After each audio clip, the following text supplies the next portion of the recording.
Next, I'd like to investigate the following very common group of series that are known as p-series.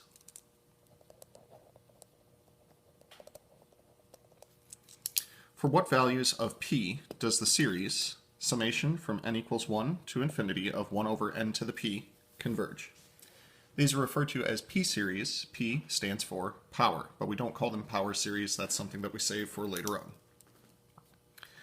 Now, we've already investigated one case, and that is the case of p equals 1.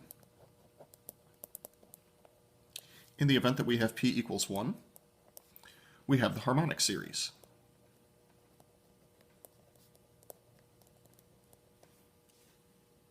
Now, we've already shown for the harmonic series that this particular series diverges.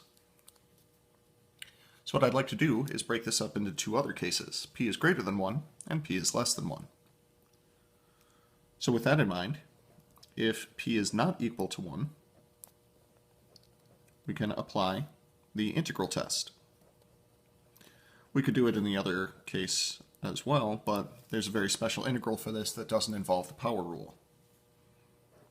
So with that in mind, let's consider the improper integral from 1 to infinity of 1 over x to the p power dx. First thing will be express this in terms of a limit, and we'll refer to this as x to the negative p power dx. That way, to integrate this, we can apply the power rule. Power rule for antiderivatives says power of x goes up by 1, so it'll be 1 minus p, and divide by the new power.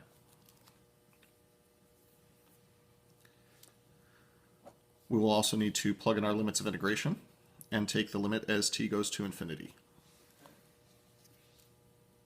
This gives us common denominator of 1 minus p. This will be the limit as t goes to infinity of t raised to the 1 minus p power minus 1 raised to the 1 minus p power. Now, there are only two possibilities for when a base goes to infinity as far as what it can be equal to. If we consider the limit as x goes to infinity of x raised to some power, we'll call it y, this will be equal to only one of two things. It'll be infinite if y is positive, and it'll be 0 if y is negative. Reason being, if the exponent is negative, then we're doing 1 over something that's going to infinity. So with that in mind, this will be equal to 0 minus 1 over 1 minus p if and only if this exponent is negative.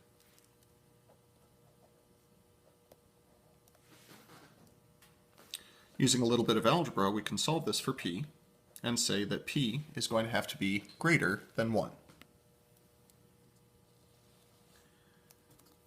Now what that tells us is that the sum from n equals 1 to infinity of 1 over n raised to the p power converges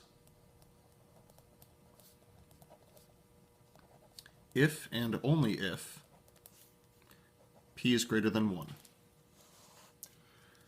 This creates an offshoot of the integral test that is known as the p-series test.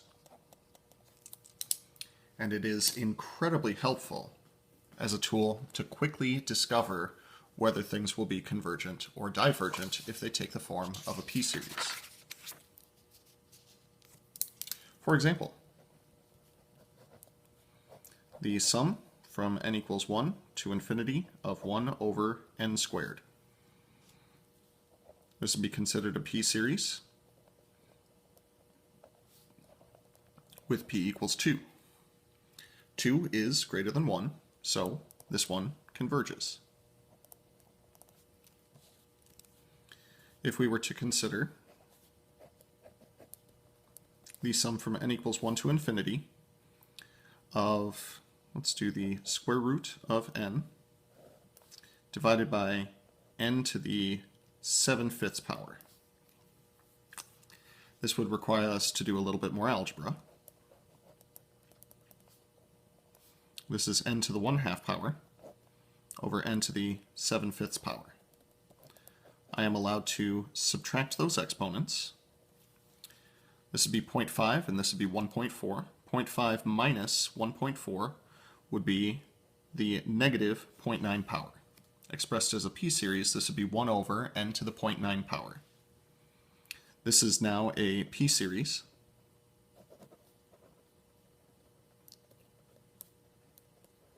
with n is equal to 0.9.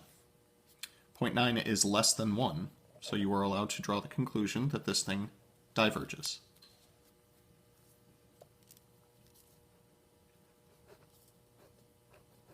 For another example, n raised to the negative e power.